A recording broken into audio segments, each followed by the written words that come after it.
The Budget Review Subcommittee on Education to order. We have a full agenda today. We're going to be talking all things lottery, or lottery money, how it comes in and how it's spent today, and I appreciate everybody's attendance. We're going to call the roll here in a minute, and members, please indicate whether you're present in person, remote from home, or remote from your annex office. I'll just remind you, my phone is buzzing. Somebody's trying to call me, so be sure you have your cell phone on silent today or off. At this time, let's call the roll, please.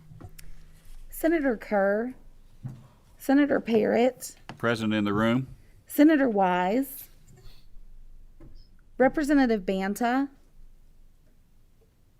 Here in the 63rd. Representative Bojanowski, Present in the room. Representative Bridges, Representative Fleming, Present in the room. Representative Flood, Present in District 75. Representative McCool, Present in the room. Representative Miller, Representative Palumbo, Senator McDaniel, Representative Petrie, Representative Reed, Representative Huff, Joining you outside of the 82nd District. Senator West, Present in district. Representative Riley, Chair Tipton. Present in the room. Members, you should have a copy of the minutes. At this time, do I have a motion to approve the minutes from our July 8th meeting? Second. Do we have a motion? You want to make the motion, Senator? Do we have a second? Second by Representative Bridges. All those in favor say aye. Aye. Any opposed, no. The motion carries. We're going to go a little bit out of order on your printed agenda today. If you don't mind, I think it makes a little more sense to talk about the revenue before we talk about the expenditure side. So first today, we're going to ask some representatives from the Kentucky Lottery to come forward and give us, we've been hearing some exciting news about the lottery this year, so please come forward. When you get to the table, be sure to turn your microphones on. You should have a green light. Pull them close to you so we can all hear for the record, and identify yourself for the record. And just please proceed.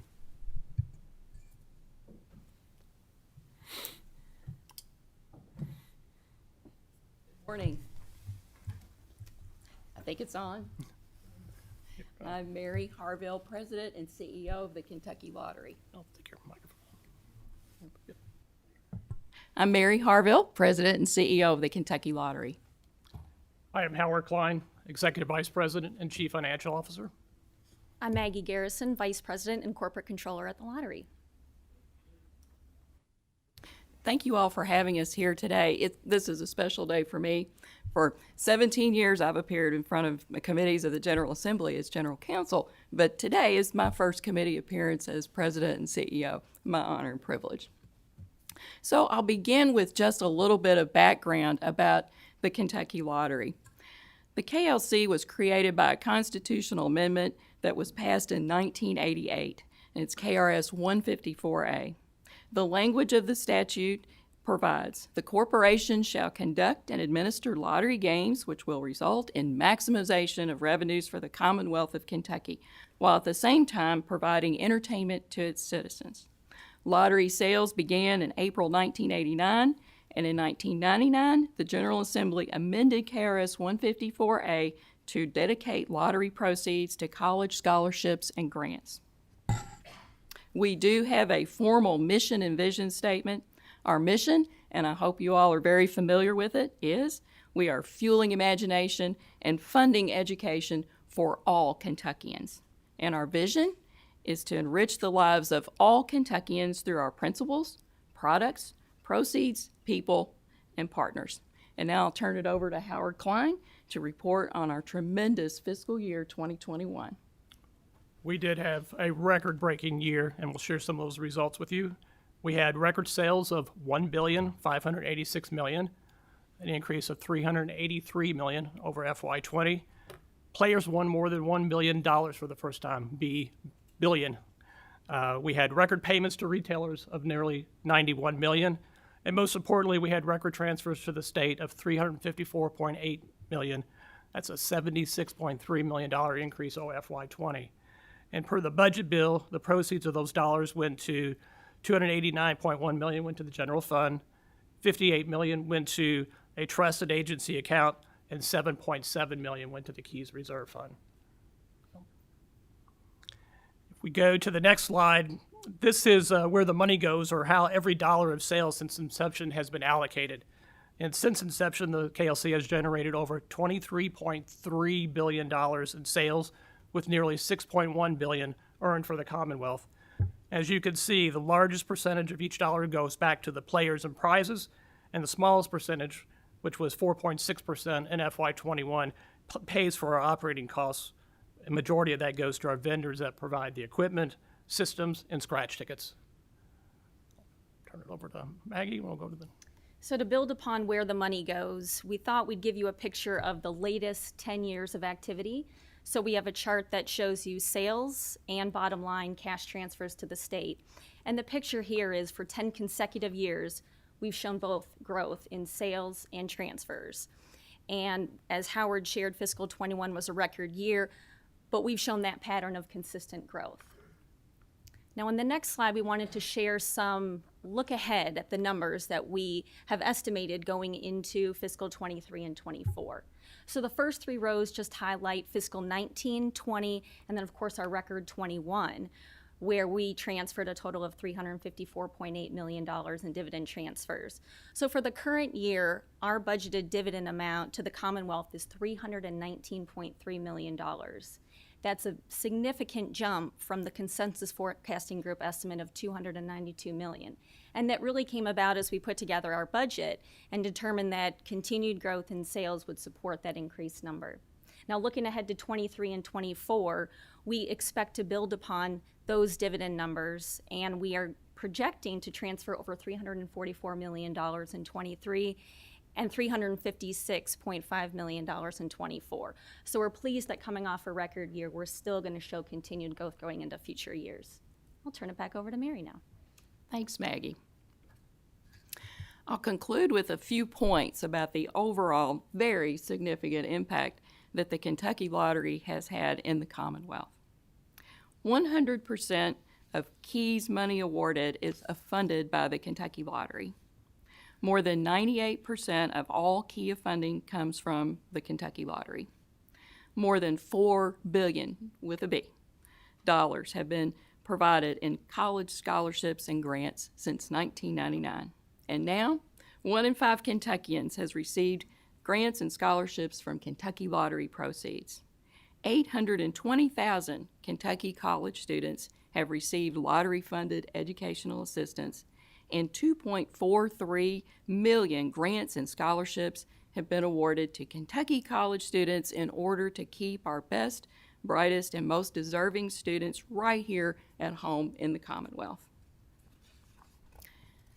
And now, some of you may be wondering exactly how the Kentucky Lottery has impacted college students and universities in your own district.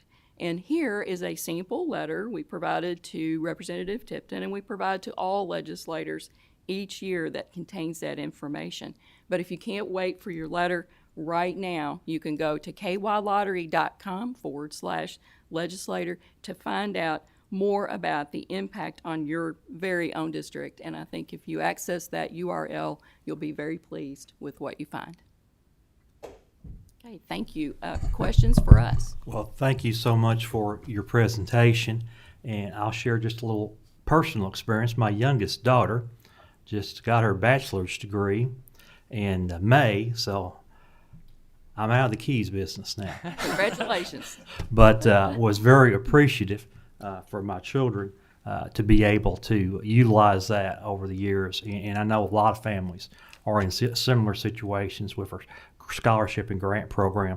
And I guess the biggest question that I have, and I'll just start off there, if you go to your page on your sales and total transfers, the sheet where you're actually doing the dollar amount that's going to be transferred, and of course for fiscal year 21 over fiscal year 20, we just had a tremendous growth.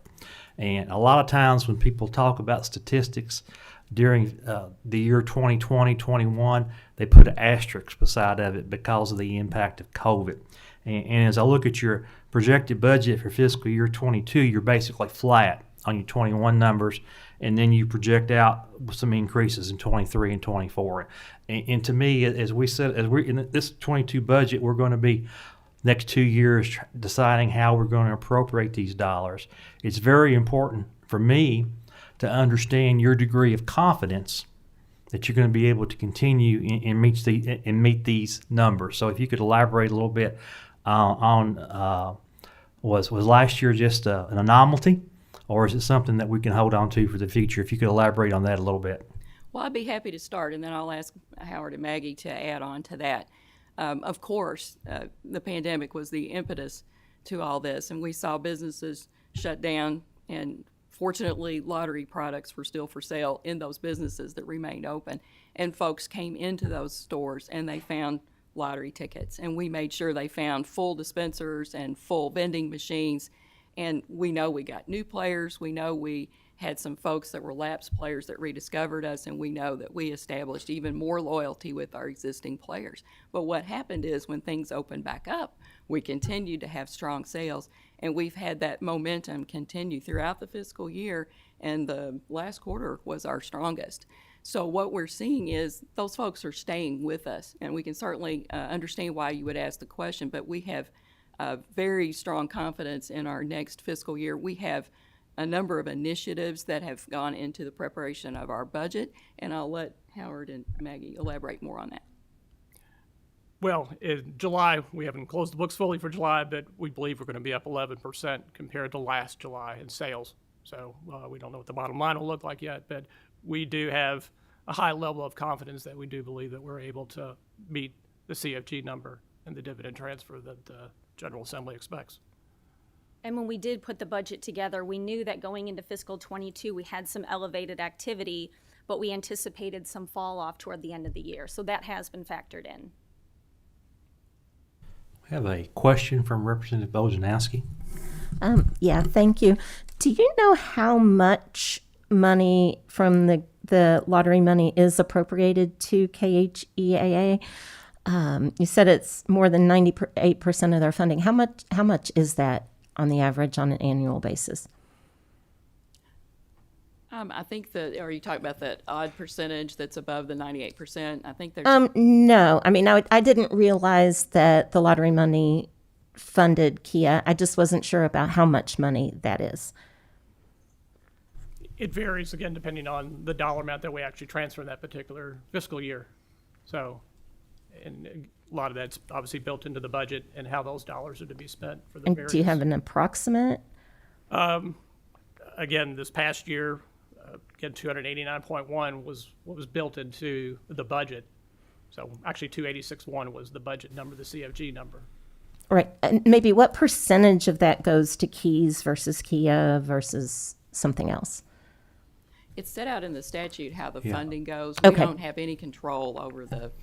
Representative where the funds go. Bojanowski, Kia is our next presenter, and they're going to be presenting information on that. Marvelous. Yeah, and if you look at this chart in your packet, sales and total transfers, it actually spells out in there the dollar amount that's transferred to the Commonwealth each year. And this, as they mentioned, 289. I think that the excess over that, as I recall, the budget we just passed is to be held in reserve for the General Assembly to appropriate in the future. Thank you. In this fiscal year. I have a question from Senator McDaniel. Thank you, Mr. Chairman. Guys, two questions here. First of all, what reason is there for the growth? Why, especially the growth beyond CFG's estimate? You know, why did we see that? And then secondly, could you help me understand just a little bit the difference in transfers to the Commonwealth? I mean, I understand that, but the Keys Reserve, what is the Keys Reserve, and what's its, I mean, is it housed at the Lottery Corporation, its statutory function, and its balance? Kind of walk me through that. Let me answer your last question first. The Keys Reserves are on claim money, and we actually transfer that on a quarterly basis after the quarter has been completed to the State Treasury, or to, I guess, Finance Cabinet, and it's supposed to be held in trust as well. to be used if there's, I guess, a deficit in funding. And you said it's unclaimed, forgive me? Yes, unclaimed prizes. So players have 180 days to claim prizes. And if they do not, then those funds are transferred after the end of each quarter to the finance cabinet. Do you know what the balance is sitting in there currently? I don't know what the balance is. Okay. And We can send it to finance, not a big deal. I just know what we sent. So. And then the growth? And then the first question about the growth, we have a number of initiatives that we are very confident will make us be able to reach the budget that we've set here. I mean past growth, not your anticipation for the future. Why did you guys blow the CFG estimate out of the water? This past year, obviously the pandemic was the start of it, but we took advantage of it. We have a team of Salesforce folks that were firing on all cylinders to make sure that we had tickets in all the bins and dispensers, and our internet channel also grew by about 200%. So we're very much focused on making sure that that channel of distribution grows as well. We have a number of initiatives to make that even more appealing and attractive, as we find that some folks don't still feel comfortable going in at retail and they want to buy online. So we do have a number of initiatives that we feel will help us reach our budgeted goal, including vending initiatives at retail. We have 575 machines out there. We'll have a full year of those that we didn't have last year. And we've installed cashless functionality, which is the ability to pay with cash, a credit card or debit card or Apple Pay on 1,470 machines. So we feel like all these things combined will facilitate us in reaching the budgeted amount. One quick cautionary comment, Mr. Chairman, that I heard in there is you mentioned the ability to use Apple Pay. My Apple Pay is linked to a credit card. And I don't know if we let people put lottery tickets on credit cards or not. There's no restriction on that. Yeah, so I mean, it's just a caution. That's, on an individual level, that would be worrisome. I don't know that you can put a credit card in a slot machine in Vegas. I've not played one, but, Yeah, there are limits on the vending machines. Very good. All right, thank you, Mr. Chairman. Next question comes from Representative Fleming. Thank you, Mr. Chairman. Just a clarification. Do you see the number of machines out there? Do you say 1,000 or 4,000? I think there's actually around 2,000 vending machines total. Okay. We are equipping 1,470 of them with cashless functionality. That's the Okay. ability to pay with debit, credit. Okay, that's what I want to clarify. I have a question on the awards and going to the recipients and so forth. Can you give me a breakdown of a social demographics and regional allocation of those funds to those recipients? I think that's probably, we are maximizing revenues for the Commonwealth. That question is probably more suitable for the Kia folks. Kia folks, okay. All right, thank you. Don't see any other questions from any other members at this time. We appreciate you being here, and on behalf of all the students who have benefited and will continue to benefit, appreciate your efforts on behalf of the Commonwealth. Thank you very much. Thanks for having us. Okay. Next presentation is from the Kia Kentucky Higher Education Assistance Authority. So, Director Hutchins, you and your team come forward and just please identify yourself for the record, and then you can proceed.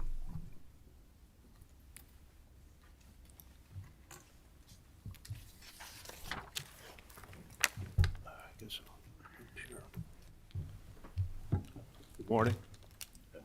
Thank you for having us. I'm Gene Hutchins. I'm the Executive Director of the Kentucky Higher Education Assistance Authority, and I'm also CEO of the Kentucky Higher Education Student Loan Corporation, which operates out of Jefferson County. And I'm Becky Gilpatrick. I'm Director of Student Aid for Kia. So thank you again for having us here this morning. I'd like to thank the lottery for all of their hard work. We get to see firsthand the students that benefit from the funding, and it's making life-changing differences for our young people. First thing we want to talk about are the three primary programs funded from the lottery. And they include the College Access Program, the Kentucky Tuition Grant Program, and the Kentucky Education Excellence Scholarship Program. KEYS is probably the biggest and most well-known It benefits students based on their performance over their high school. They earn an award for each year of attendance, so that if they have a bad year, that doesn't knock them out of the merit scholarship game. We calculate the award earned each year, and then at the end they get an award that they can use each year for 4 years. It's kind of a unique program in the country in that it provides an incentive for students to work hard while they're in school, and then to continue that hard work while they're at college, because they need to maintain certain GPA averages and make academic progress while they're in college to continue with the scholarship program. I heard a question on distribution and equity, I believe, and that's where the CAP program comes in. The CAP program ensures access to funding for our most needy and disadvantaged families across the Commonwealth, whether it's Jefferson County, Fayette County, Eastern or Western Kentucky. CAP money is available for families that otherwise probably couldn't afford to attend college. It's combined with the federal Pell Grant, and we'll talk a little bit more about the difference that it's making and the fact that the increase in the lottery money being made available to the program has allowed us to increase the awards significantly to the benefit of the students, and it'll probably have a very significant impact on the amount of money that they need to borrow. So there is a direct link to persistence and success to the money that we're able to provide to high-need students. And then the Kentucky Tuition Grant is available to students attending independent schools, and it provides an equalization because they receive no state support, and tuitions at the independent schools are typically significantly higher than the public schools. So the next slide, we're talking about program expenditures compared to a base allotment. The one thing I want to point out is that the CAP program, for the first time in the history of the program that I'm aware of, received a mid-year adjustment to its base allocation. So it went from 87.5 to 96.1. There was a $9.1 million adjustment that happened in March of this past year, and that money was not spent in 2021, but it will be available for the 22 budget.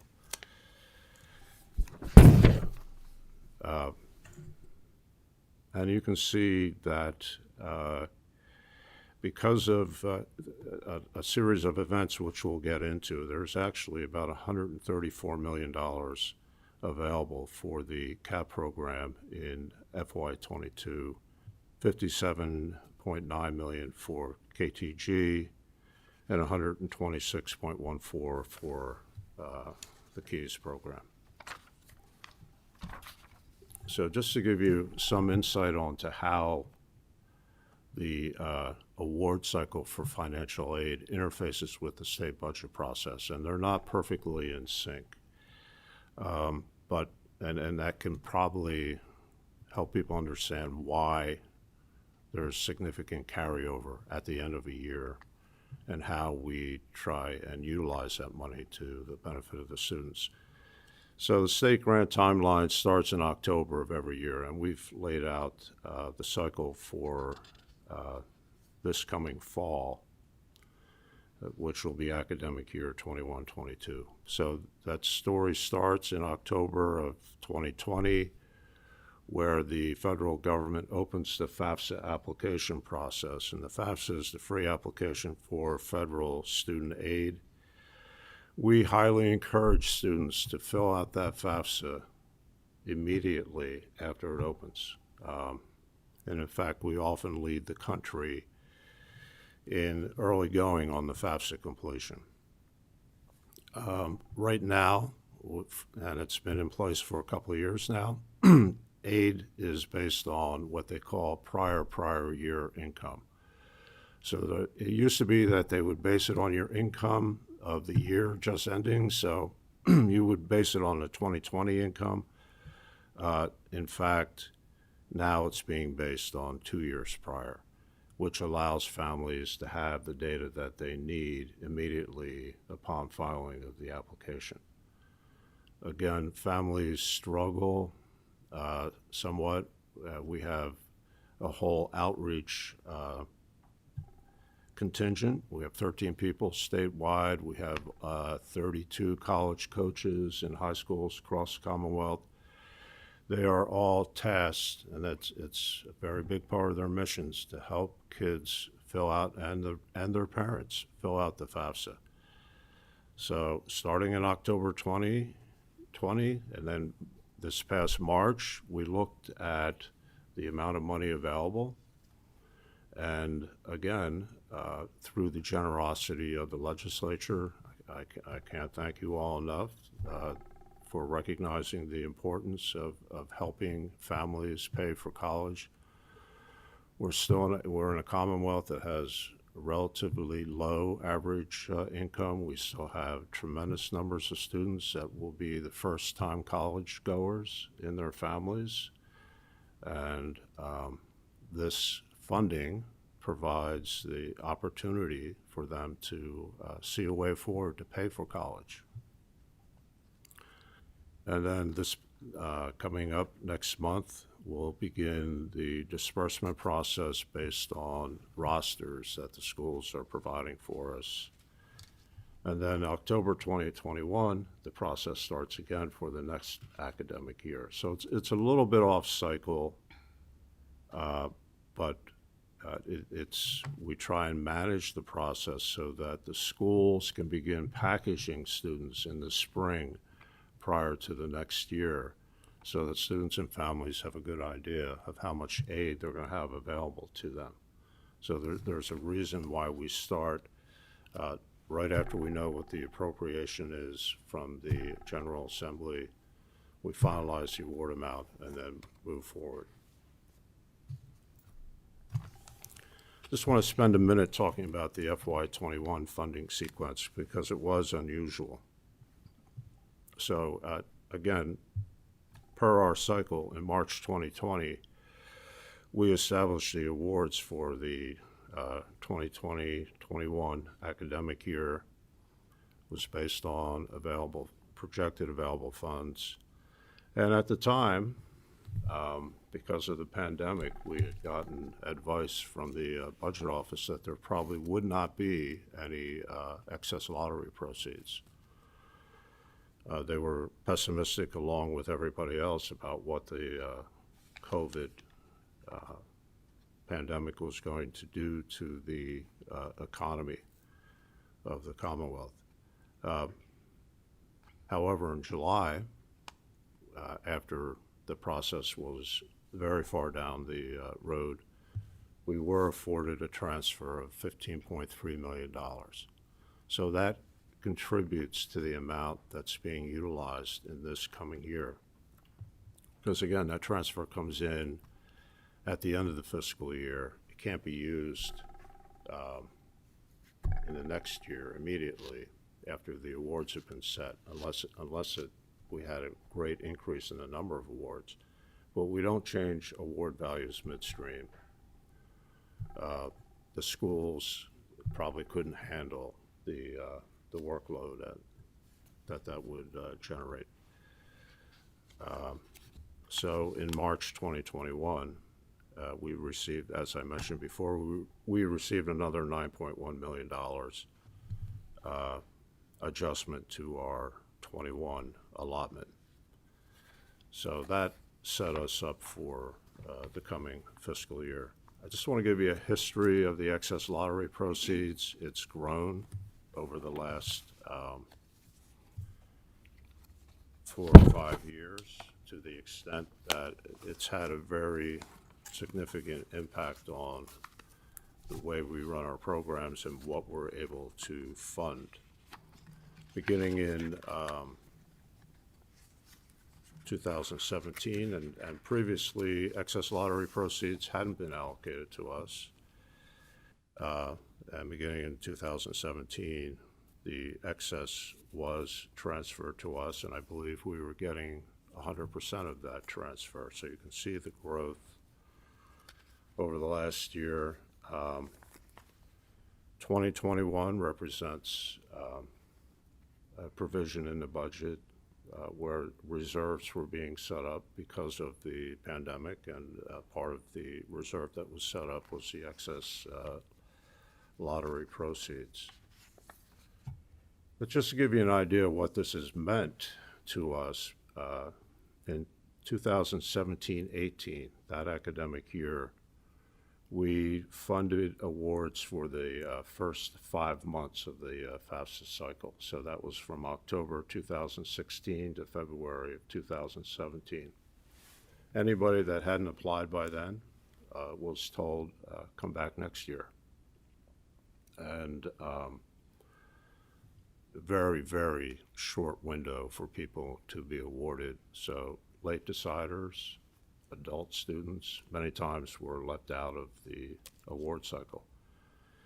In 2018-19, we were able to increase that 10 months from October 2017 to August of 2018. That's 10 months, and we got a lot of more late deciders, and it really, especially, again, adult students who many times will apply based on a job loss or some other change of circumstance. And typically, your KCTCS students are late deciders. They're open access institutions. They many times will decide late in the game that, yeah, okay, I'm going to go to school. Is there any financial aid available for us? And we were able, for the first time that year, actually have money available to them. 1920, we've expanded that to 15 months. So we funded from October 2018 through January of 2020. And then this past year, we've actually been able to fund for the full 20-month cycle. So it was from October of 2019 to June 3rd of 2021. So any student that enrolled late or enrolled in a special semester offered by the schools could apply for aid, and if they qualified, they would receive a grant. The other thing that we were able to do that's had a big impact on affordability is to increase award amounts. So for the 1920 year, the award was increased by $100. That was the first time in 13 years that the cap award had increased. In 2021, we began a tiered structure where we funded an increase for the 4-year schools of $200, and we left the KCTS schools that had their cap award in combination with their Pell Grants still exceeded the tuition and fees at KCTCS, whereas there was a big shortfall at the 4-year schools.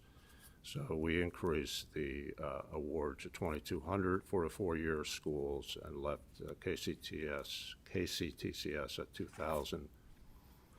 For the year coming up, based on the amount of money that the legislature has made available to us, we're increasing the 4-year cap award to by $700 to $2,900, and a 2-year $200 increase for the 2-year schools. So again, the excess lottery proceeds has made all the difference in the world to the program, and we'll talk a little bit more about student indebtedness in a couple slides. What we've been seeing impacting the number of students that are applying for the grants, COVID obviously, tremendous uncertainty of high school students about what their future was going to hold, and it's shown up in while 4-year school enrollments and college enrollments have been relatively stable, at least at the publics. we've seen KCTS enrollments decline almost 10%. And we're hoping that's a temporary decline, but that remains to be seen. We're expecting a rebound in FY22, and we're hopeful that the increase to CAP awards will spur that growth in enrollment as people perceive college as being more affordable with the aid being provided. Just to give you a comparison, we've shown this chart before, but I think it's important to look at the history of financial aid and why it's important that we're doing what we're doing. You can see back in 2005-06, Pell and the CAP award basically covered tuition and fees, and in some cases a little bit more. So at the research, Pell plus CAP exceeded tuition and fees by $78, at the four-year schools by $1,057, and KCTCS by almost a little over $2,800. If we look at what we're looking at for next year, there's still a gap, even with the $700 increase, there's still a gap at the research universities of about $3,000. But you can see we've made significant progress with the regional 4 years, and KCTCS still has a significant surplus when compared to tuition and fees. Now, tuition and fees is not the only cost associated with going to college. People have to support themselves, they have to buy books, and so the actual cost of education is significantly, and in many cases, double what tuition and fees are.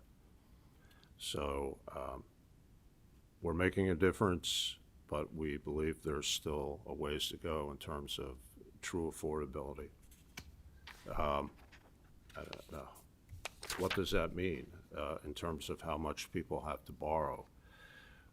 The next chart shows where borrowing was 10 years ago. We were 43rd in the country, ranked from highest to lowest. We were 43rd, relatively low. By the most recent year data is available, 2019, we were now 27th. And again, we're hopeful that the increases to the cap amount, again, you know, the biggest challenge of paying for college really is the lower income kids. There's data out there that shows they have the least amount of backstop and the hardest time post-graduation repaying student debt. So to the extent that we can bring money to bear to reduce the amount that they have to borrow in the first place, we expect to see this 27th rank go down, back down. I know I'm probably reaching the end of my time, but we have some other lottery-funded programs. The Work Ready Kentucky Scholarship Program. It's a great program trying to address the workforce shortages in the Commonwealth. It also is providing pathways to students to, you know, with technical careers. It's a last dollar program. We award that based on tuition and fees minus any federal and state aid that they receive. And the amount of the scholarship cannot exceed the in-state KCTCS hourly tuition rate. So mainly these programs are being offered through KCTCS.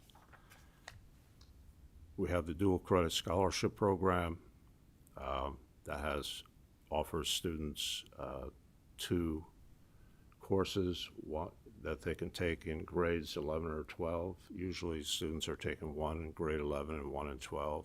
Many places are taking more than just those 2 courses, and some of the school districts actually support their students in taking as many dual credit courses as they can actually handle.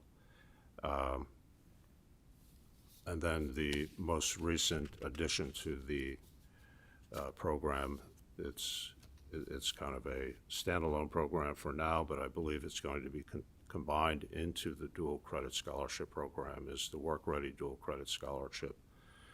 That allows students in grades 9 through 12 to take up to 2 CTE courses per year, and so they can graduate from high school, CTE students, with a total of 10 college courses under their belt and be well on their way to a degree or a credential. Then we have the Kentucky National Guard tuition award and the Teacher Scholarship Program that was just funded again this year. We had kept the program going through restricted money being paid, which resulted from people that had taken out a scholarship earlier, decided not to teach. They had to pay back the grant, so we have refunded those repayment amounts back into new teacher preparation awards. This chart shows the funding for the programs. You'll see there's a transfer from Work Ready to the combined Work Ready dual credit and the regular dual credit scholarship. And at the time these two programs were split by the legislature, I believe there was a guess at the amount that was needed for each program. We've seen that the Work Ready Scholarship Program was a little bit short, and as you can see, there's a little bit overage in the dual credit scholarship program. That's probably higher than it normally would be because the pandemic year of school last year with NTI and students attending remotely, there was kind of a disruption in the whole dual credit enrollment process. So with that, I think be interested in taking any questions the committee might have. Thank you, Director Hutchins. We've come a long way since our earlier conversations, especially on CAP, as you mentioned, where awards had to be cut off very early in the year. And now we're at the point where with these extra dollars we're able to provide, even you're doing a $700 increase in CAP, that's going to be a significant. I know we've got some folks that have some questions. I want to start off with one question. We just talked about the dual credit and Work Ready scholarship, and I'm going to give a little history lesson here before I ask my question so everybody understands the question. The Work Ready Kentucky Scholarship was additionally done by executive order. That was for, as you mentioned, for those who did not have an associate's degree, to get the tuition fees up to the after awards, and for in the top 5 demand areas. And one question I have is, I think in some of your notes, are there concerns? Are we seeing increases in the applications for that? And is there concerns that there's going to be enough money for that? And I ask that in the context because there has been legislation in the past to expand that top 5 to any program. So are the funds available there if the legislature were inclined to go in that direction? Be my first question.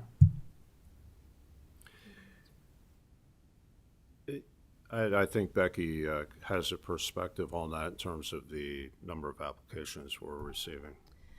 So there is some concern this year over there being enough funds there. We are seeing an increase in applicants. The thing to keep in mind with the Work Ready Scholarship is the way that formula for that award works.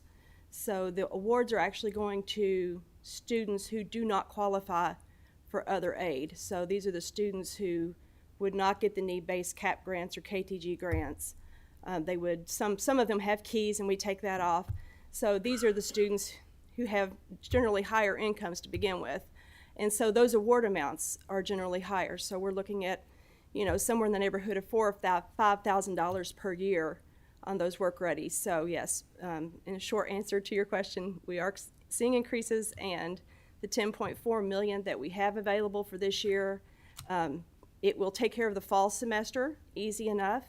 It will get us into the spring semester, but we are not completely sure that it's going to get us through the full application cycle this year.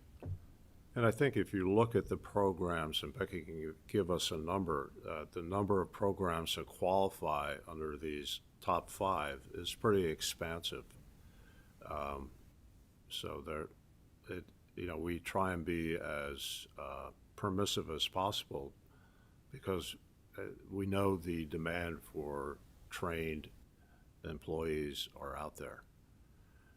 You have an idea of how many programs qualify? We go through a list of programs with each institution, and we have a pretty extensive directory of programs that qualify. I have seen that list. It is very lengthy. Following up on this Work Ready, we had a period where the Work Ready scholarship was expanded to high school students.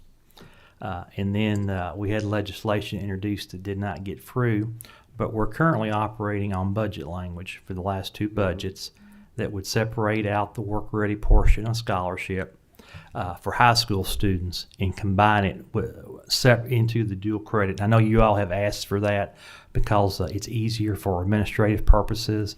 I know we're working on legislation to do that again and finally get it codified. We've got other issues that have come up. We haven't been able to get to it. Now currently, we're offering the 2 what I'll call general ed dual credit options and the 8 for the what I'll call the CTE options. Now, KCTCS, the other universities, have also asked for an increase in the reimbursement rate. Statutorily, it's set at 33 1/3%. In the language and legislation 2 years ago, there was an ask originally for an increase to 50%. When we did the budget language, we set it. We kind of compromised. We set it at 40%. We've been there for the 2 years. I've seen the proposed legislation. I know they still want the 50%. Do we have the funds available to increase the reimbursement on these dual credits to 50% and continue to offer these 10 total dual credit classes? I would say with the excess lottery and the big numbers that we've seen today with the lottery projections, the answer would be yes. Long term, if the lottery starts to have years that aren't as fruitful, then it could be a matter of coming back to which program receives funding and which doesn't. And of course, we would always advocate for the need-based programs to have that funding first. So, that would be the CAP and the KTG. And generally, Keys is always funded. So I kind of go to the others to say, that's usually where the emphasis goes, and then it comes back to dual credit. But, for this upcoming year, the dual credit scholarship appropriation, the base was $13.1 million. So that in and of itself is enough to fund all the dual credit activity on both the dual credit scholarship and the Work Ready dual credit side. And we would, because of the continuing in the prior year and the pandemic causing enrollment to be down, we may have funds that we could transfer to help Work Ready be funded later into the year as well. So for this year, we're good. For next year, 13.1 should suffice. What I'm hearing we would be good in the short term, but we need to keep an eye on it in the long term. Yes, sir. Okay, Representative Fleming has a question. Thank you, Mr. Chairman. I appreciate your presentation, and let me just give a real quick what I see how I think Miss Harville and her strong staff are out there increasing the revenues, marketing. I imagine they got things segmented in terms of how they can maximize the revenues in order to help the operation part of education, which is you all, in terms of going things out. And I look at each one of your programs, in my mind, business minds, each is a business segment or business line that you offer out in the community. And going back to it, and I appreciate what you, I guess, briefly mentioned in terms of needy families. I need a little more substance, if you don't mind, in terms of the demographics of each one of those programs, so I can understand, what the impact is, and then if you step back further, what is your total market? If you look at the whole families in the Commonwealth, you know, where are we missing the gap in terms of going out there and trying to encourage individuals to go to school, and they've got these opportunities and so forth in order to increase that. So obviously our education needs to continue to increase. And so I looked at the two units that Joe operate, working in tandem in terms of elevating our educational level and getting out to those low income families and kids to help us, you know, Yeah. in their quality of life and income and so forth. And that is, you know, one of the hot issues of our day is how do we provide opportunities to families and students that would not otherwise have an opportunity and historically have not had an opportunity to progress in the world. And this is not something new, the focus on need-based aid. And we think the KEYS program is a wonderful program, and it really does incentivize students to perform. And you know, that's what this country is all about, is how do you work hard and progress and succeed. But there are families, you know, and it's not just an urban problem. It's all across the Commonwealth. There are families that economically are stuck.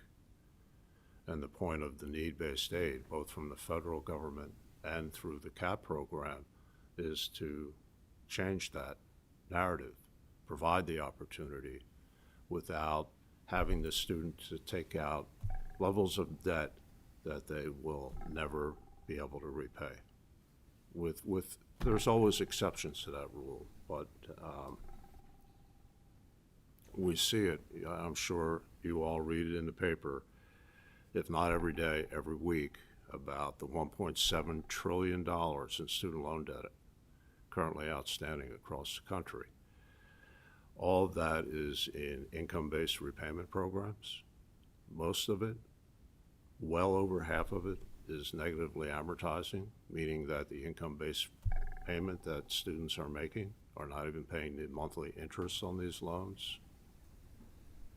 So it's kind of a conundrum, you know, and there's no easy answer. We just have to make decisions based on the amount of money available and who can benefit the most, who has the least resource to draw upon. And that's been the philosophy behind need-based aid, is that if we do not provide the opportunity to those families, they may not get it.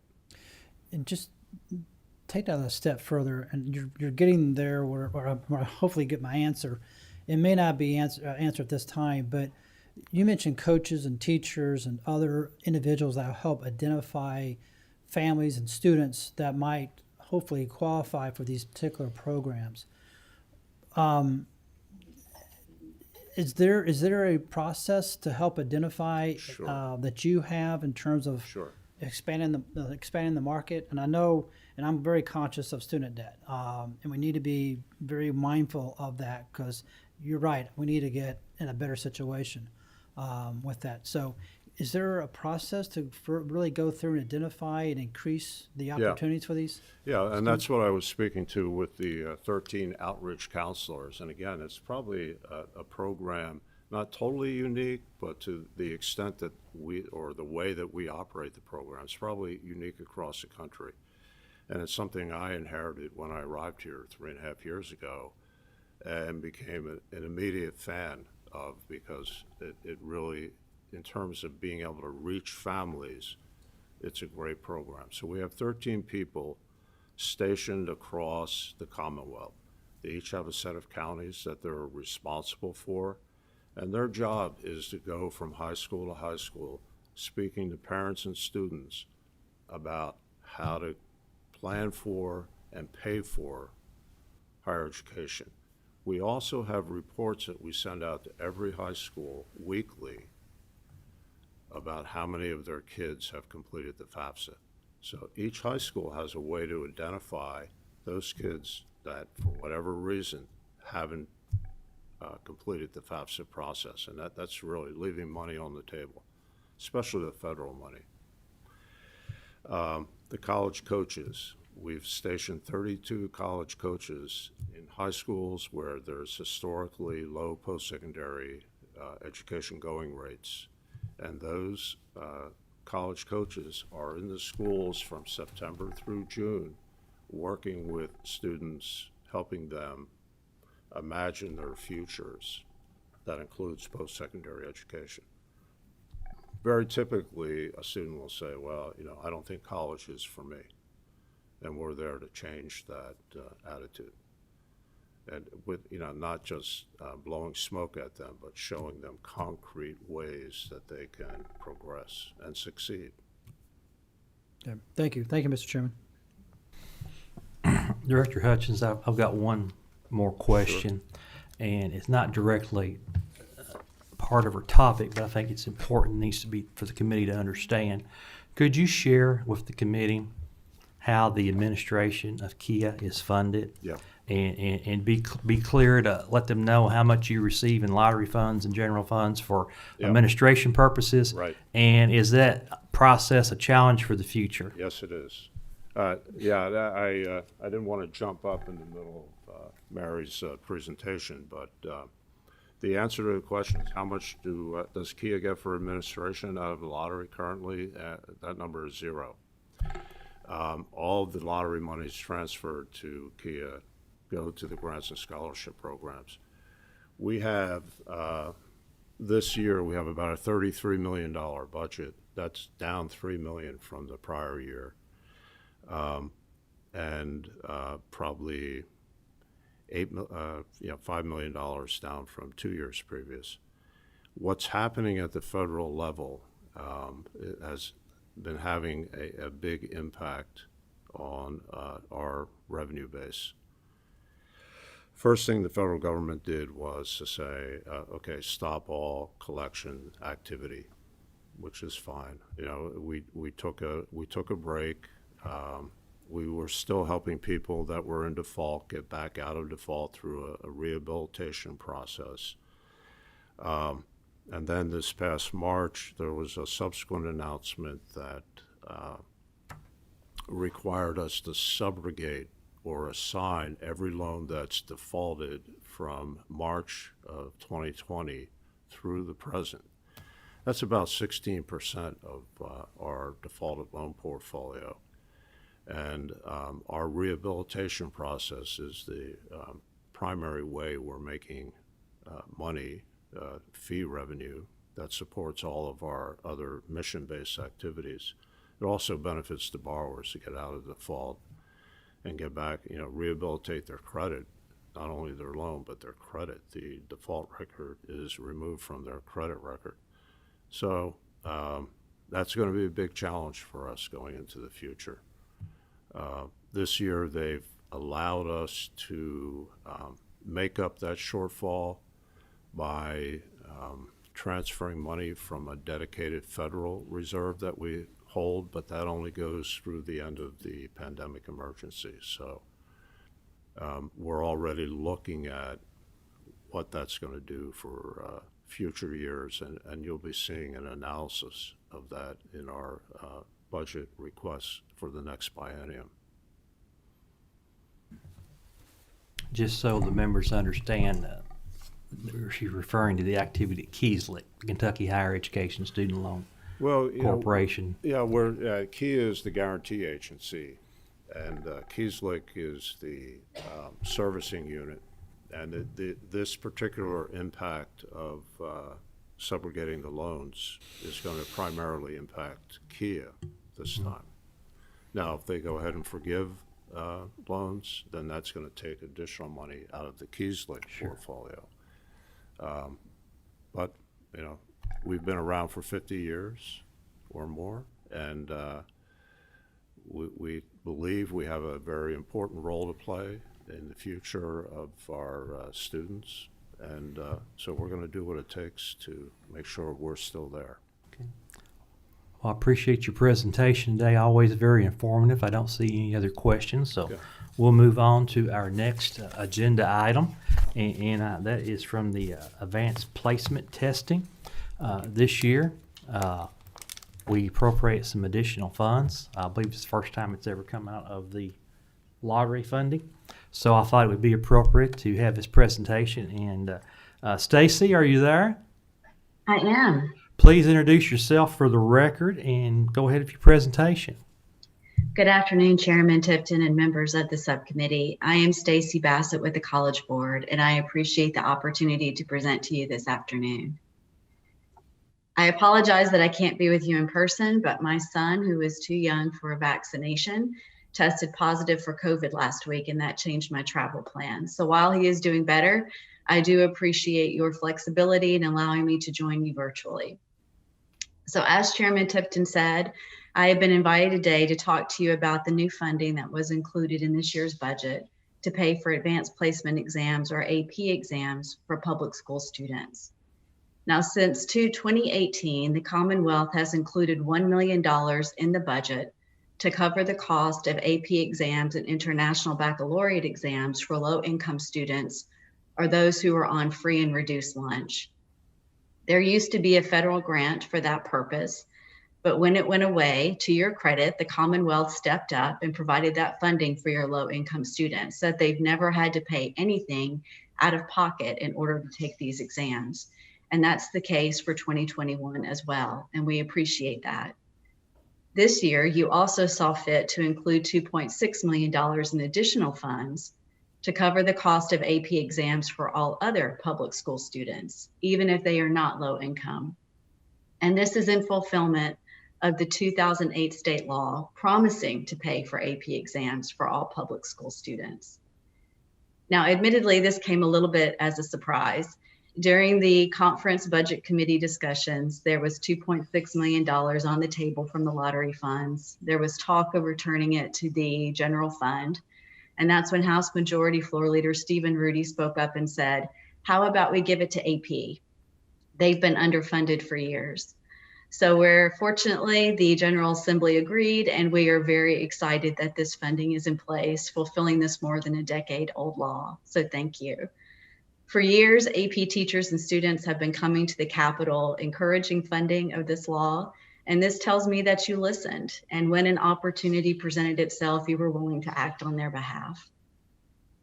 Now, as I indicated, from that $1 million for low-income students, they will have their exams fully paid for. The College Board provides a subsidy that reduces the amount of the exam for low-income students, and your state covers the rest. For your other public school students who are going to be benefiting from this new $2.6 million, we anticipate that they will have a little bit of out-of-pocket expense. We estimate it'll be around $9. If it is the intent of the General Assembly to fully cover that cost, we anticipate that it would require about another $400,000. Now, I want to be very, very clear, reducing the cost of the exam from $96 to $9 is a very generous subsidy that should have a very positive impact, allowing greater access for students and your families. But I wanted to be transparent about our estimates, particularly since you operate on a 2-year budget. Now, by way of background, advanced placement is college-level coursework that is offered to high school students to better prepare them for college and career. We offer it in 38 different courses, and it is optional. Students don't have to take the course, they don't have to take the exam, typically, again, for which they have paid in the past. But here in Kentucky, you have something called a uniform AP credit policy. That means your public colleges and universities have gotten together and have promised that they will give some type of college credit for AP exam scores of at least a 3. In some instances, they give greater credit for scores of 4. In some instances, they give greater credit for scores of 5. But all of your public colleges and universities tell your students that they will get some type of credit for scores of 3, which removes any confusion or question about what type of credit they might get. Not every state does this, and Kentucky was in fact one of the first to do it way back in 2012. And we're appreciative of that support from the post-secondary institutions there in Kentucky. It is the exam, not the course, that leads to college credit for AP. Students across the nation take the same exam. And this external validator tends to give confidence to colleges and universities that if they have made a successful score in the AP exam, that they've mastered the content no matter where they took the course, in Kentucky and Tennessee and Georgia and California. We estimate that your average 3-hour course in Kentucky is about $1,100. So you can see the common sense of that. If they take the exam and they make that successful AP exam score, which you are now reducing down to about $9, they can save $1,000 or more. And that makes a difference to students and families. While that does seem common sense, prior to this state help, there were some students who simply could not afford the cost of the exam, even if they weren't low income, maybe because they were taking more than one exam, or maybe they had siblings who were taking at the same time. So this assistance that you're providing is in fact going to increase accessibility and opportunity, and you are helping to make college more affordable. I would be remiss if I didn't point out some of the other wonderful policies that Kentucky has in place to encourage advanced coursework. For example, AP is included in your state's education accountability system. It's included in the state school report card. As Director Hutchins just said, there is a bonus in keys for low-income students who make a successful score on AP exams. Advanced Kentucky is a program that you all have supported since it began in 2008. Advanced Kentucky works to expand access to advanced coursework in your schools and districts, especially to underrepresented populations, and you all have supported them from the beginning, and they've done great work. And then in March 2020, right before COVID hit in force, the Department of Education released a document to its schools and districts showing them how AP can be utilized in their CTE pathways. So great work has been going on, and this funding was a missing piece that you have now put in place. Why does this matter? Unfortunately, for the last 3 years, we have seen declines in AP exam participation and performance. After years of growth in Kentucky, for the last 3 years, we've seen declines. This is a disturbing trend, one that we don't want to see continued, and we do believe that this funding for AP exams will help. The College Board conducted an internal survey recently, and it indicated that 58% of students who weren't considering AP would be more likely to do so if the exam were paid for. That large percentage of 58% then jumps up to 65% for Black African American students and to 66% for Hispanic Latino students. In addition to that, the Center for American Progress released a report in June, and they said one of the strategies that districts and schools and states can employ to help encourage participation in advanced coursework is by paying for the exam. This report that they released had wonderful things to say about Kentucky. It called out your Advanced Kentucky program, particularly its collaboration with Glasgow Middle School, who is engaging in vertical teaming. That means that their middle school is working with their high school to help prepare their students and get them as ready as possible for that advanced coursework at the high school level. This report also acknowledges Henry Clay High School in Lexington, Kentucky, and gives them kudos for mentoring and recruiting students across the board into advanced coursework.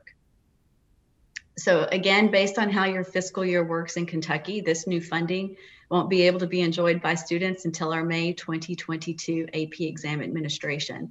So unfortunately, I don't have any outcomes data to share with you, but we are very eager to work with your Department of Education in communicating this new support to students and families. And we look forward to seeing how it's going to impact participation. And while it certainly should have an impact on participation, I just also want to say that that performance piece is very important as well. Having access to take the test is the first step, then helping make sure that students make a successful enough score to earn the college credit is the next piece. And the way you help influence that is really through teacher professional development. And as you all are developing the budget for next year, we just ask you to keep an eye on that as well, as the two go hand in hand. So I thank you for the opportunity to present to you today. Again, we appreciate the General Assembly's support for AP teachers and for AP students. And we definitely hope that this funding will continue in the 2022-24 budget. So we thank you for listening, we thank you for caring, and we thank you for acting. Stacy, thank you for that presentation today. You've been in my office so many times, I really don't have any questions at this point, but Senator McDaniel has a question for you. Thank you, Mr. Chairman. Stacy, thank you for being here remotely, and hopefully your son gets through all this very well. We talk about the importance of AP exams, and as a parent who has a kid who takes AP exams, and also I think you guys handle the SAT, or is it the ACT as well? SAT. SAT.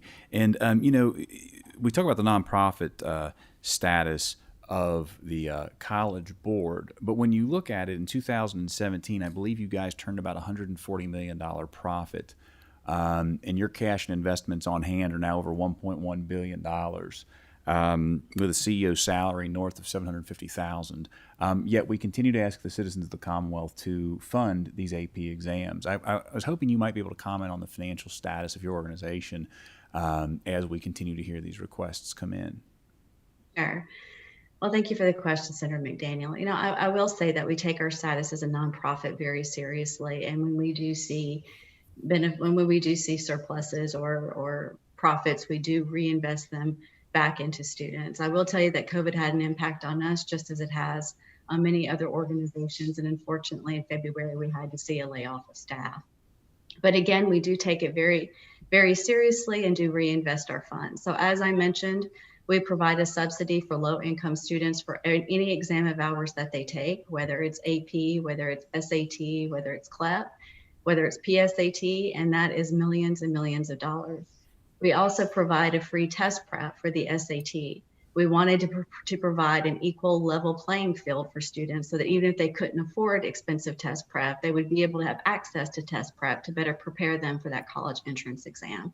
And so that is something we partner with Khan Academy, and we provide that for free. But yes, we take it very seriously. Just this past year, because of COVID, we also started offering some additional supports called AP Classroom, so that students can go online and they can watch it. For example, if they weren't sure of a topic, they can go online for free and they can watch a teacher give a presentation about a subject to help them better understand and provide better clarity. But we've also provided free resources and supports to help teachers as well that will be continuing in the future, even past COVID. And I think you guys provide some very useful tools both to students and to colleges. If I may, Mr. Chairman, I'm sorry. Some very useful tools to students and to colleges, providing some baselining and things. But, I think that it's incumbent on you guys also to recognize, and, you can do a simple Google search on College Board, the amount of money that is being generated organizationally is not insignificant. And sure, we all have suffered in COVID and had to deal with layoffs and such, and I get that. But to come back to the General Assembly for more of Kentucky taxpayer dollars with the kinds of numbers that I'm seeing just becomes a difficult case to make, and there may be one to be made. But certainly I think that the College Board and AP could partner a little bit more than just providing a reduced amount with the numbers that I've been presented. Thank you, Mr. Chairman. I don't see any other questions at this time. Stacy, thank you for your presentation. I wish your son, your family continued health as he improves. Thank you. Have a good day. Our last presenter today is we're dealing with the subject of early literacy.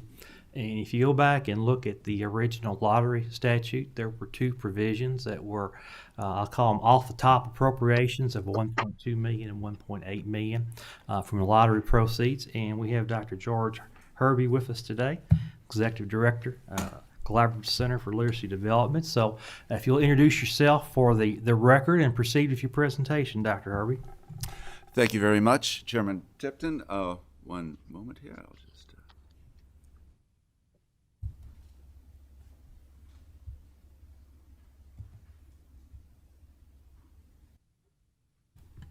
Come on now.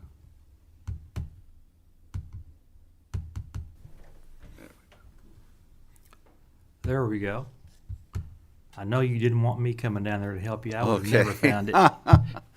Sorry about that. Chairman Tipton, Chairman Riley, Chairman West, esteemed members of the committee, thank you for the invitation to present today. My name is Dr. George Fruby, the University of Kentucky, and I'm the Executive Director of the Collaborative Center for Literacy Development. Okay.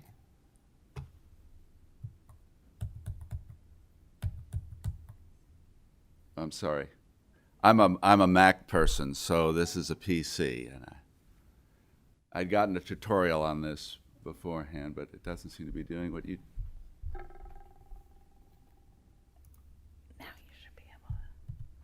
Okay. Let me begin with an overarching theme, taking the long view, staying the course, going the distance. As I hope to demonstrate, taking the long view means cost-effective literacy instruction for our children, instruction that improves their literacy achievement. Now more than ever, in recent years, we've seen increased teacher turnover, alternative route to licensure, and an increase in provisional certifications, emergency hires, and such in the schools. The percentage of new teachers who lack adequate training in how to teach, let alone how to teach a child to read, let alone a child who may be at risk for reading difficulty, is increasing, and that could be potentially damaging to our students.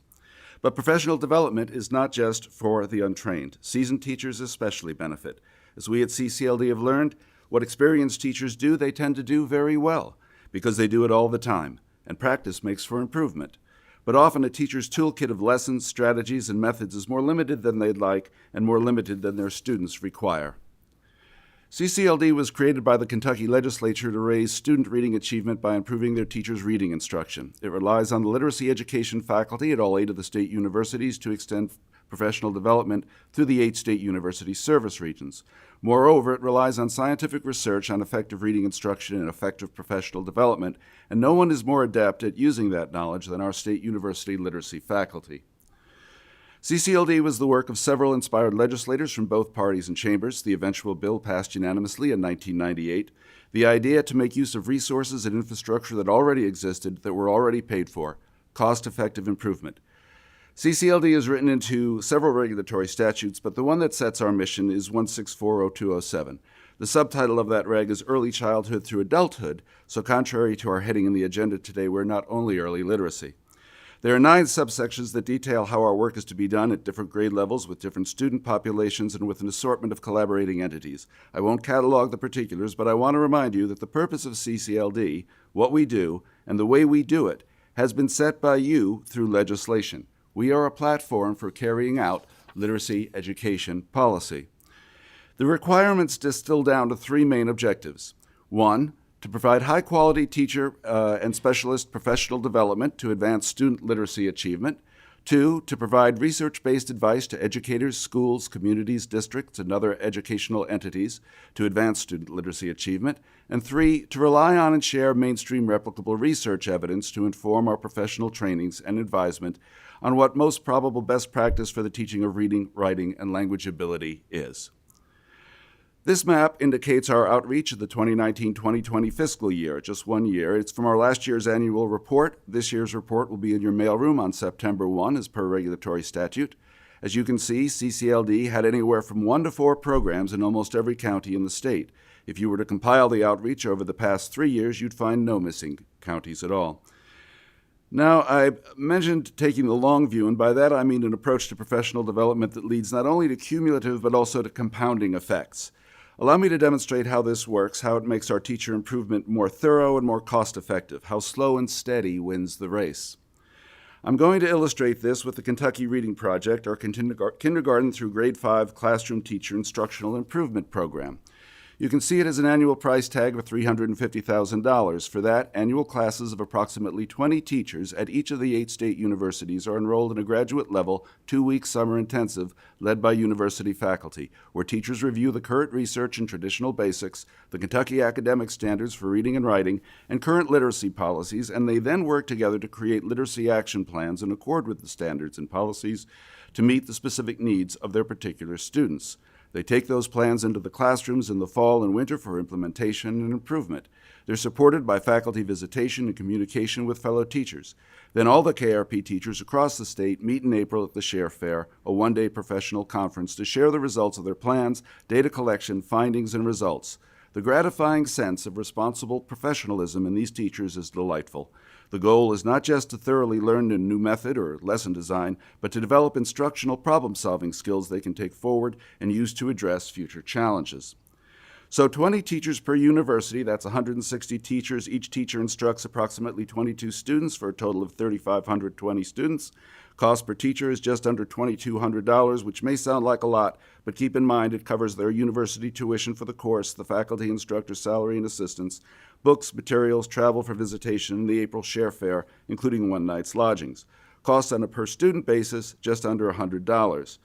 In year 2, you see the accumulated totals, double the number of teachers, double the number of dollars, cost per teacher naturally remains the same, yet while you're doubling everything else, you're tripling the number of students affected. There's 3,520 students that have been taught by the Year 1 teachers in Year 1, a new group of 3,520 students being taught by the Year 1 teachers in Year 2, and 3,520 students being taught by the Year 2 teachers in Year 2. In other words, previous year's teachers and previous year's students compound into the cumulative total. They continue to show a sustained effect, and I'll show you some evidence of that in a moment. And so, 5 years out, we've reached a total of 800 teachers, which may not sound like many. Cumulative cost comes to $1.75 million, still the same cost per teacher. However, we're having an impact now on almost 53,000 students, and at a cost of just over $33 per student. Had we tried to reach all 800 teachers in 1 year, the cost would be the same, but that would make for 100 teachers per university class requiring a lecture hall, the dreaded sit and get, box-checking implementation, no support for constructing teachers' literacy plans, no classroom visitations, an overcrowded share fare. Result, shallow professional learning, and we get an impact on only 17,600 students instead of the 53,000 students, and at $100 a head instead of $33.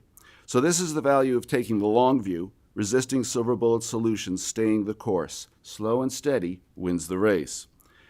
Here is some evidence of the sustainability of the impact on students from our 2017 annual report. Doctoral student at UK did this. She looked at several thousand students taking their end-of-year 5th grade K-Prep reading test and checked out to see if any of their teachers had gone through KRP. Turns out if a student had had one KRP-trained teacher in any year in the previous 6 years, kindergarten through grade 5, they were more likely to score proficient or above and less likely to score novice than similar students at the same school who had never had a KRP-trained teacher. And if they had had 2 KRP-trained teachers, they were significantly more likely to score proficient or above and significantly less likely to score novice on that 5th grade K-Prep test.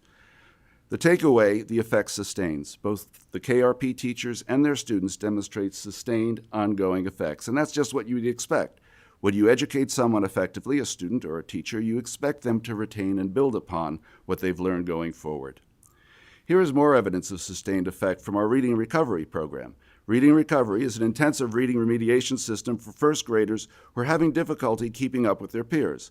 It's a short-term pull-out program, about 40 minutes a day, where rigorously trained interventionists work with children individually on their phonics and alphabetics and so forth. It's the most scientifically researched of all the elementary reading interventions according to the Institute of Educational Sciences at the Department of Education, and the one shown to be the most effective.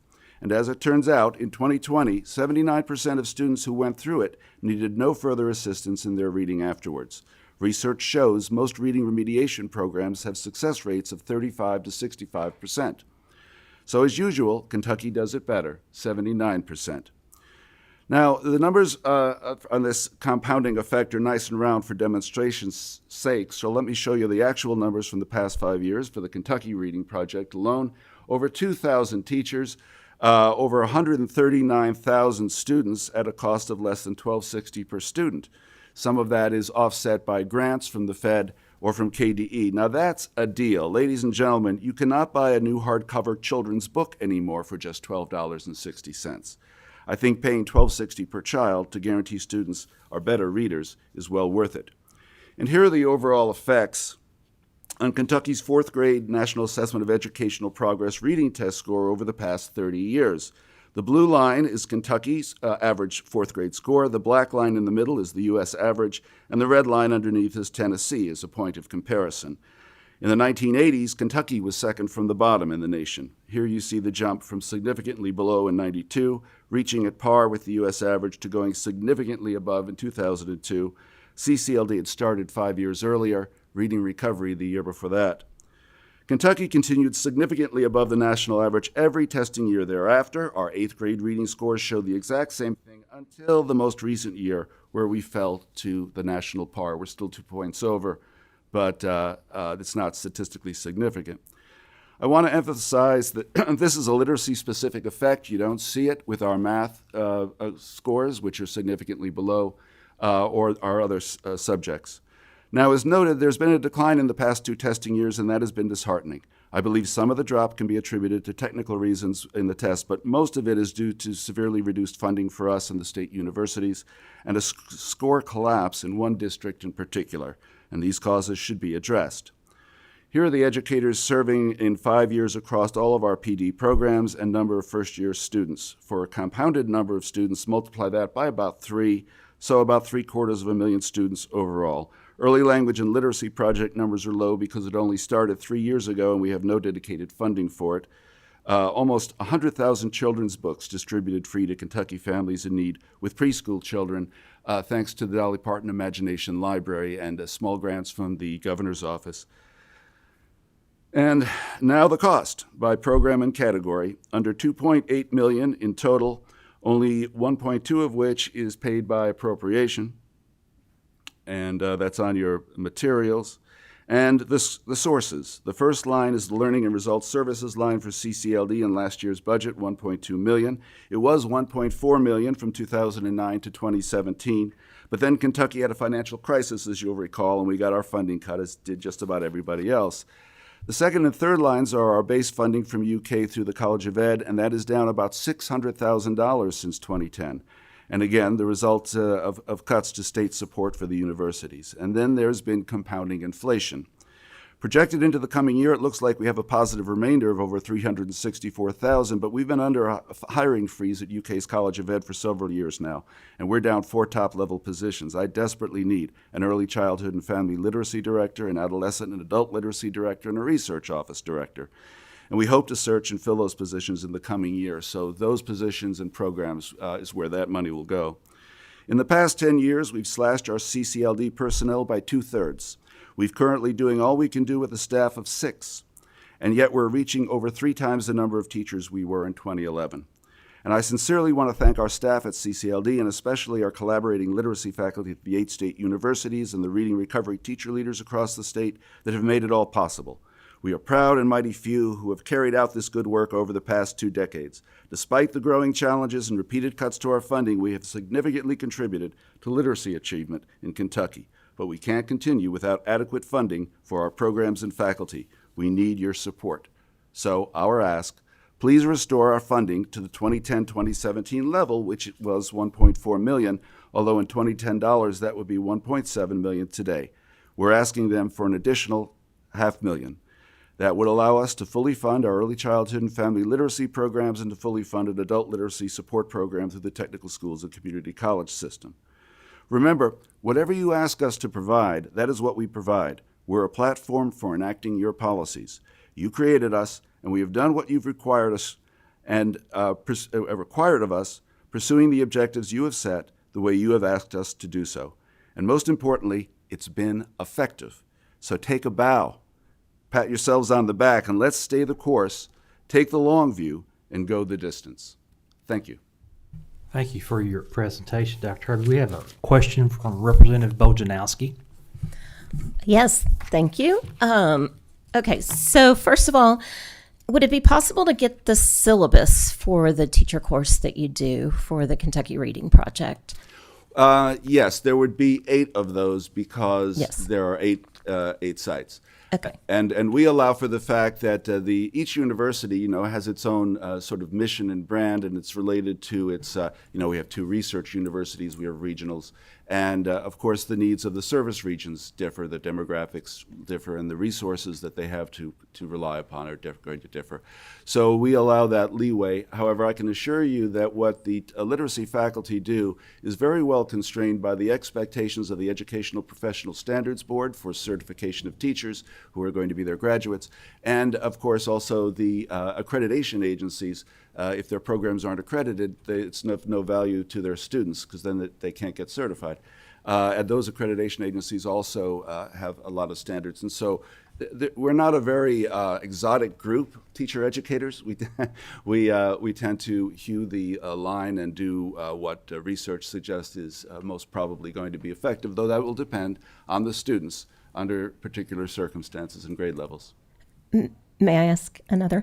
Okay, so I'm a special education elementary teacher and I teach reading every day. And I have found with my students, if I do not use an explicit direct instruction, phonics-based curriculum, they don't learn to read.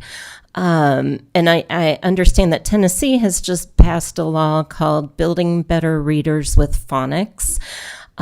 We in our building, in JCPS, we are using a curriculum that does not have explicit phonics instruction, and I'm talking to my colleagues and they're like, what should I use to teach phonics? So do you have, you mentioned that you maintain research in an advisory clearinghouse. Do you have curricula that you recommend for direct instruction in phonics and decoding? And can you speak on that as an essential aspect? I know, and I've been studying this to kind of work with Rep. Tipton on an early literacy bill, and I know, there's kind of now the tension, not just whole reading phonics, but balanced literacy, synthetic phonics, it's called in some places. I just want to know what we can do to ensure that our students have the decoding abilities. And then just a little bit of a follow-up on your students who are in reading recovery, who exit out of that in first grade. How do they statistically compare with their peers in third and fourth grade as far as, what I found with a lot of kids in our building who are not special ed students is that they can't decode. And they simply guess at words they don't know. And so if we don't teach that at an early age, then it's a very missed opportunity. Well, thank you for that real lived experience. There's no question that the research shows that reading instruction that includes phonics is more effective than approaches that do not. No question about that whatsoever. There are a number of different ways to teach phonics. You mentioned synthetic phonics. That's one approach. It tends to be the one that's most typically used in the explicit and systematic approaches to teaching phonics, which is to say pre-paced programs. And if you measure the efficacy of that approach on the basis of or any of the phonics approaches on the basis of how well they teach phonics, they all work equally well. But if you compare them on the basis of how well kids do on the end of third grade reading test, I'm afraid to say the systematic and explicit approach is about half as effective as any other approach to teaching phonics, because the other approaches incorporate phonics into a more comprehensive reading curriculum. I would point out, I mentioned that most of the 1-point drop in Kentucky scores in the NAEP 2017 to 2019 relative to the nation was due to a particular district, and that district was JCPS. If you look at the JCPS district data, the NAEP also does that for 25 districts nationwide, and Jefferson County is one of them. You'll see that they dropped 7 points in that 2-year period, 8 points from 2015 to 2017. During that period, CCLD's Kentucky Reading Project was essentially shut out of the district because they had an exclusive contract with Bellarmine University to provide training in systematic and explicit phonics instruction, 3 graduate courses worth.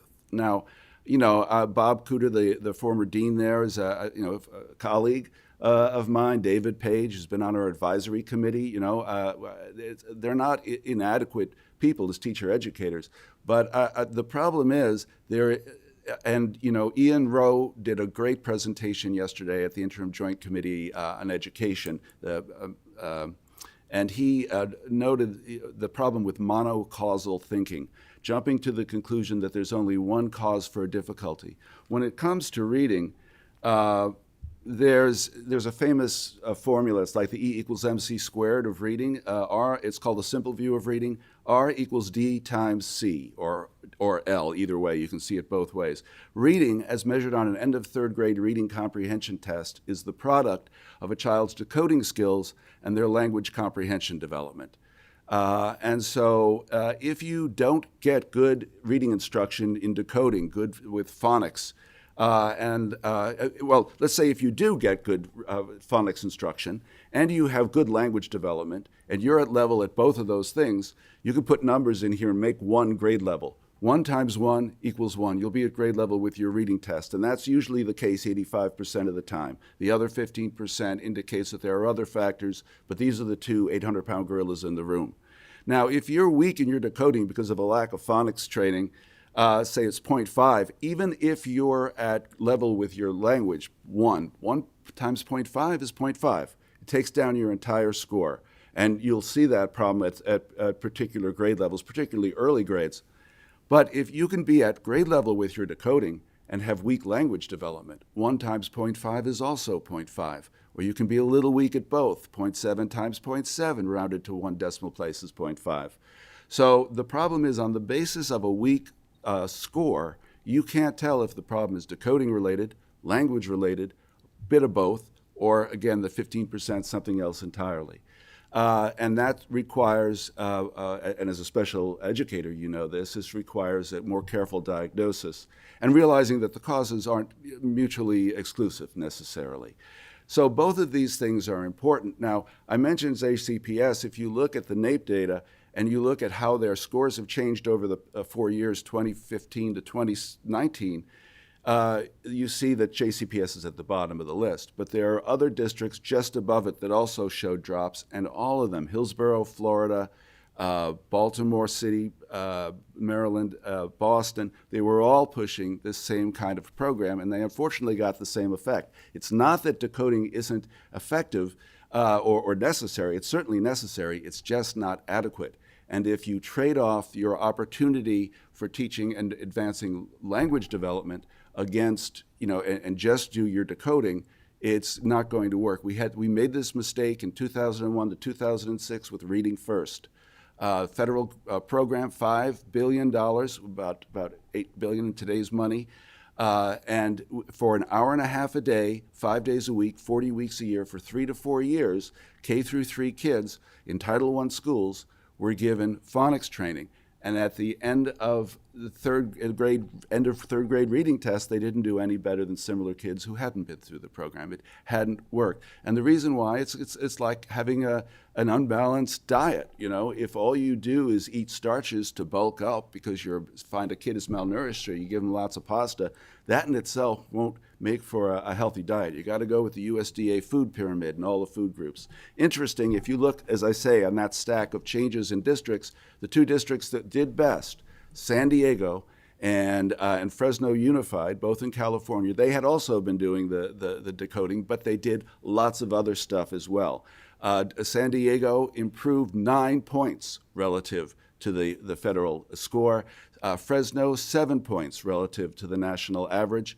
And it's, in fact, Fresno has a very charming, so I've mentioned the USDA food pyramid. It's kind of the same thing. I call it a literacy pizza, and every slice has a different topping. So you've got a slice for your decoding, you've got a slice for your phonics, you've got a slice for your fluency training, but you also have a slice for vocabulary. You have a slice for developing oral language skills. You have a slice for writing instruction and writing practice and sharing. You have a slice for comprehension strategies. You have a slice for content knowledge.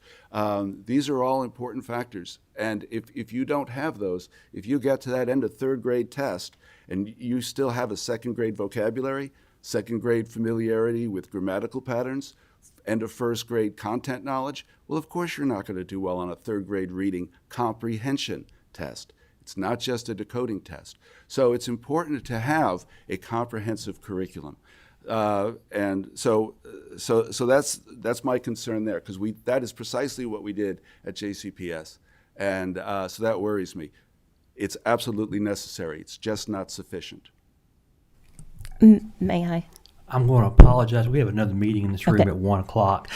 Okay. So we need to cut off there. But I apologize for going on. I'm sure Dr. Herbie would be glad to get with you individually, and I actually probably have some questions too down the road. But thank you for your presentation.